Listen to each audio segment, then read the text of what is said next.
Once upon a time, in a beautiful kingdom, there lived a wise and kind king. He loved his people very much and always wanted the best for them. One day, the king decided to give his people a special gift, something valuable that could change their lives forever.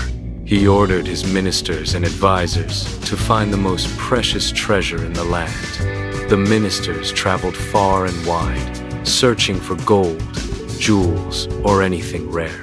But no matter how much they looked, they couldn't find a gift worthy of the king's hopes.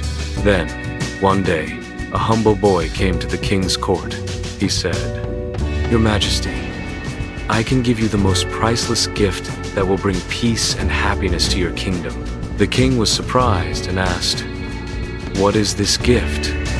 The boy smiled and replied, "It is love and unity. If you teach your people to love one another and live in harmony, your kingdom will never fall. This gift is worth more than any treasure."